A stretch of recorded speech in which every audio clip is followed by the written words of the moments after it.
يا صاحبي ما حد في الوقت كامل، والناس بتلقى أنواع وأشكال، وما التجارب غير تحصيل حاصل، ولا الزمن ما دام لحد على حال. وبعض الصوافح تنكتب بالأنامل، وصفحة التاريخ تكتب بالأفعال. أصعب ديون الوقت دين الجمايل، وثقل حمول الصبر في كل الأحوال. الصمت حكمة والغضب سم قاتل، واسهل طريق الكذب والقال. والكبر ما يرفع مقام أي فاشل، والطيب يرفع منزلة كل رجال. ولا يجادل جاهل إنسان عاقل، والمعرفة مبدأ وتقدير وجلال. والكفو ما يرضى على الناس باطل، والجيد يكسب جيد ما يكسب أموال. كثر الكلام أحيان يجلب مشاكل، والصمت ما يجلب سوى راحة البال. وبعض السكوت أحيان ما هو تجاهل، وبعض الكلام الجانبي عيب ينقال.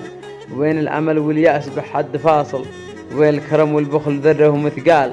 والطيب والجودة دروب المراجل، والصبر والحكمة مفاتيح الأقفال.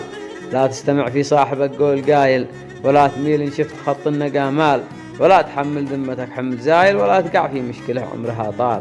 وإذا توسطت انتبه لا تجامل، وإذا تأمنت انتبه يوم تحتال. خل الثقة والمعرفة والتفاؤل طبعك، وخلك دائما طيب الفال. إن رحت تبقى في صفوف الأوائل، وجيت حيوبك مشايخ وعقال. لأن البشر ما تذكرك وانت هامل، الشخص يذكر بالمواقف والأفعال.